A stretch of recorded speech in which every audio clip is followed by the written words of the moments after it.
అప్పటించిన 200 కూడా ఇస్తలేదు. అందరికీ పెన్షన్లు ఇవ్వాలని చెప్పి కాంగ్రెస్ పార్టీ తరఫున గంగాధర్ గారు, వేణు గారు, ఇక్కడికి వచ్చేసినటువంటి రత్నాకర్ గారు 3 పూటల భోజనం పెట్టడం ఉద్దేశం. అలాంటి ఉద్దేశం కడుపు నింపడానికి తెలంగాణ పనిచేస్తా ఉంది. అప్పుడు అందరినీ మోసం చేస్తారు. ఇలాంటి మహిళల్ని బీదవారితో చెలగాట మాడితే నీ ప్రభుత్వానికి మనుగడ లేదు. భగవంతుని సాక్ష్యాన్ని చెప్తా ఉన్నాను. పోతే మన జిల్లాలో ఎక్కడి వారు అక్కడ దోచుకుంటా ఉన్నారు. నియోజకవర్గ ఎమ్మెల్యేలు వారు కడుపు నింపుకుంటా ఉన్నారు. వారు బంగ్లాలు, ఒక బంగ్లా 4 బంగ్లాలు అవుతా ఉన్నాయి. దాని పీఠంగా మరొకస్తూ మరింత చక్కటి కార్యక్రమాన్ని నిర్వహిస్తూ ఇది అంతం కాదు, ఆరంభం. ఆక అమల్ నై, నాక జవాబు నై. అడిగిన దానికి నువ్వు అనేది లేదు, కాదు అనేది లేదు, చేస్తానే దాన్ని చేసేది లేదు. ఇక ఆయన ఏమంటారో మీరే అర్థం చేసుకోండి. కానీ ఇప్పుడు వాస్తవమైన పరిస్థితి ఏంటంటే, మీకు వాస్తవంగా ప్రభుత్వం పెన్షన్లను బాగా కట్ చేయమని చెప్పింది. చెప్తే మీరంతా ఎగబడ్డారు.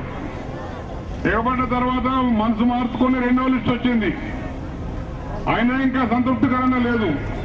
మేమేమంటున్నాము, ఇన్ని లక్షల పెన్షన్లు ఇవ్వండి, అన్ని లక్షల పెన్షన్లు ఇవ్వండి అనట్లేదు. మేము అర్హులైన ప్రతి ఒక్కరికి పెన్షన్ ఇవ్వాలి.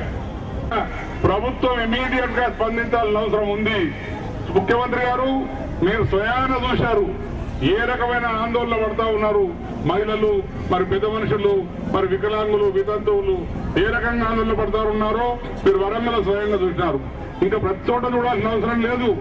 మీరు ఇన్స్ట్రక్షన్స్ ఇచ్చి అర్హత గల ప్రతి ఒక్కరికి పెన్షన్లు అందజేయాలి. అదొక మాసం లోపల పని పూర్తి చేయాల్సిన అవసరం ఉంది. లేకుంటే బడ్జెట్ సమావేశాల్లో ప్రభుత్వాన్ని గట్టిగా నిలదీస్తామనే మాట కాంగ్రెస్ పార్టీ అసెంబ్లీలో కానీ కౌన్సిల్లో కానీ ఖచ్చితంగా నిలదీస్తామనే మాట నేను మనవి చేస్తూ మీకు ఒక్క హామీ ఏదలుచుకున్నాను.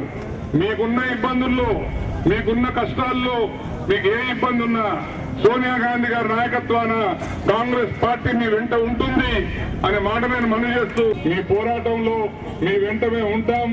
ప్రతి అర్హత గల వికలాంగునికి కానీ, వితంతువులకు కానీ, వృద్ధులకు కానీ ఖచ్చితంగా పెన్షన్ వచ్చే రకంగా మా పోరాటం సాగుతుందనే మాట మనవి చేస్తూ మీ అందరినీ అభినందిస్తూ తెలుసుకుంటా ఉన్నాను.